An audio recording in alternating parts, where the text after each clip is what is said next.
यज्ञ है वही अग्नि है, और जो अग्नि है वही नारायण है, जो नारायण है वही सूर्य है। यज्ञ ही दाता है संसार का, सृष्टि का रचना यज्ञ ही करता है। सर्वस्व जीवों का पालन पोषण यज्ञ के माध्यम से होता है। जो अध्यात्म है वह आत्मा है, और जो आत्मा है वही अध्यात्म है।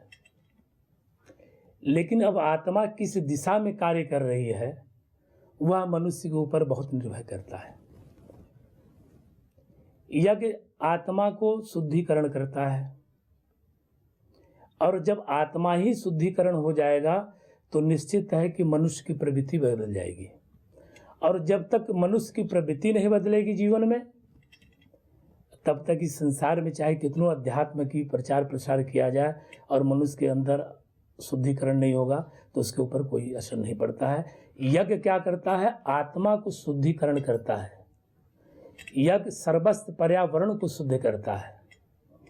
यज्ञ की जो आहुति दी जाती है देवताओं तक जाती है, और जब देवताओं को जो आहुति दी जाती है मंत्रों द्वारा, तो देवता जब प्रसन्न होकर प्रबल होते हैं तो इस मृत लोक में सभी मानव के कल्याण के लिए आशीर्वाद देते हैं कि तमाम रोग फैले हैं। लोग कहते हैं कि यज्ञ करिए, कपूर जलाइए, धूप जलाइए, तमाम जड़ी बूटियाँ औषधियाँ यज्ञ में डाली जाती हैं, और उससे नासिका के माध्यम से शरीर के अंदर प्रवेश करता है। तो जैसी भी प्रवृत्ति आत्माएं के अंदर दुष्टता ग्रहण हो या रोग ग्रहण हो गया हो शरीर के अंदर, तो यज्ञ के माध्यम से वह सब स्वाहा हो जाता है, समाप्त हो जाता है, उसका नाश हो जाता है। यज्ञ एक बड़ा महत्वपूर्ण चीज़ है। यज्ञ सभी मनोकामनाओं का पूर्ति करता है। जैसे अग्नि आप जला दें तो जो आपकी मन की इच्छा हो, वैज्ञानिक तौर पर अग्नि जला दें, जो आपकी मन की इच्छा हो उस अग्नि के ऊपर पकवान जो चाहे वो आप पका सकते हैं। उसी तरह यज्ञ जीवन में मनुष्य के भाग्य के लिए जो उसकी अंतरात्मा में जो मनोकामना है यज्ञ पूर्ण करता है। राजा दशरथ को भी यज्ञ के ही शरण में जाना पड़ा, उनको जो पुत्र की इच्छा हुई।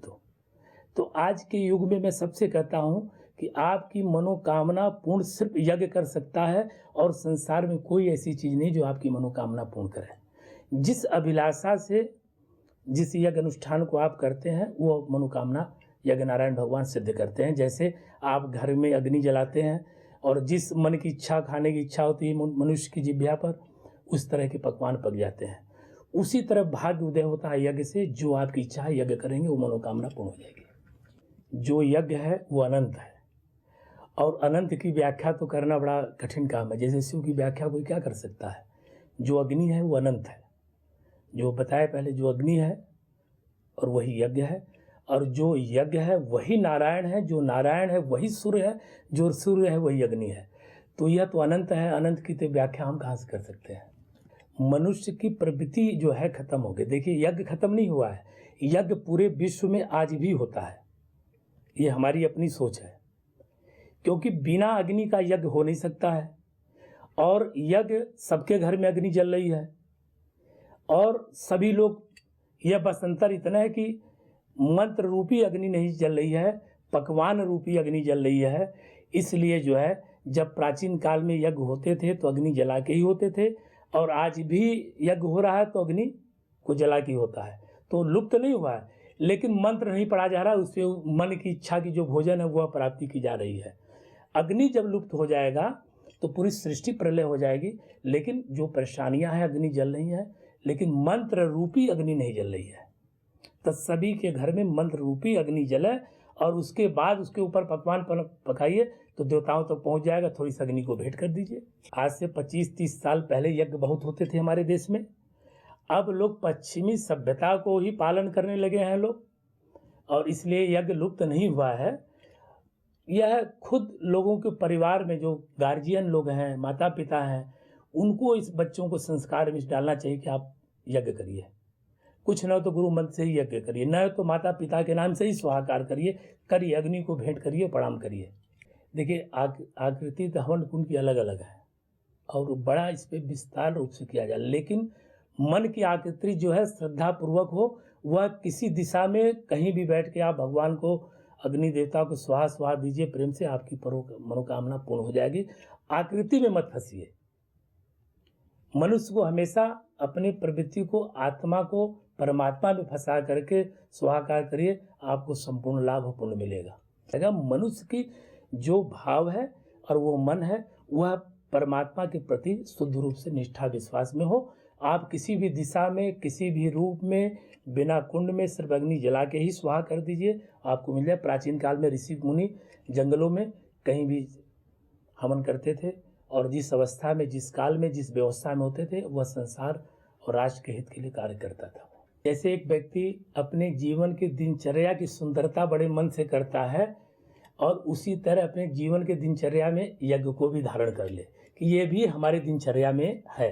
जैसे एक दिन भोजन नहीं करता आदमी तो बड़ा परेशान हो जाता है, उसी तरह मनुष्य को अपने दिनचर्या में ही यज्ञ को धारण कर लो। और आप यज्ञ नहीं करोगे तो परेशान रहोगे।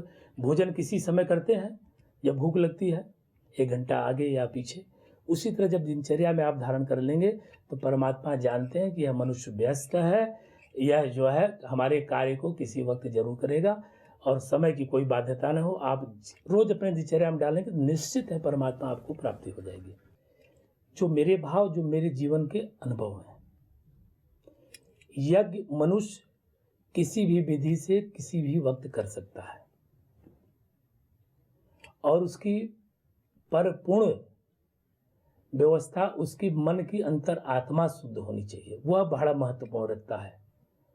और अंतर आत्मा अगर आपका शुद्ध नहीं है तो आप कितनों वास्तु में यज्ञ कुंड को बना के आप रखेंगे और आप भगवान के नाम से उसमें कितनों ही स्वाकार करिए, परमात्मा आपके ऊपर कभी प्रसन्न नहीं होगा, क्योंकि आपके मन के अंदर ही खोट है। जब आचार्य गुरु लोग उपस्थित होते हैं जहाँ यज्ञ होता है तो वह पूरे नियमावली से कराते हैं, पूरे नियम के तहत कराते हैं, पूरी विधि विधान से और पूरे शास्त्र से उसको कराते हैं।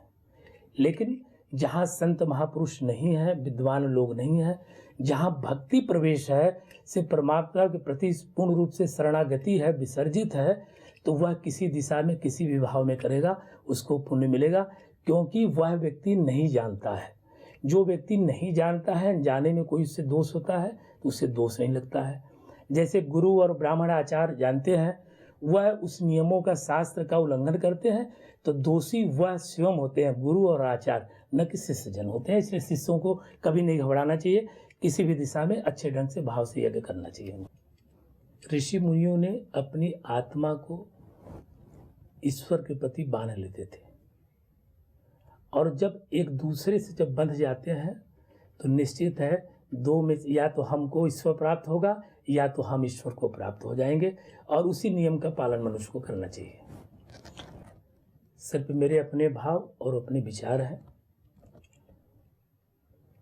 किसी भी संविधा से, लकड़ी से आप हवन करें, आपको पूर्ण फल मिलता है। मन बहुत ही शुद्ध होना चाहिए। मैं बार बार कहता हूँ कि अगर मन शुद्ध नहीं है तो हम चंदन की लकड़ी से भी अगर हवन करते हैं तो हमें वो लाभ नहीं मिलेगा। मन शुद्ध होकर के पवित्र अग्नि जलानी चाहिए। अग्नि जो है पवित्र होनी चाहिए, यह हमेशा ध्यान देना चाहिए। जहाँ हम अग्नि को जलाएं वह स्थान साफ सुथरा होना चाहिए, बस।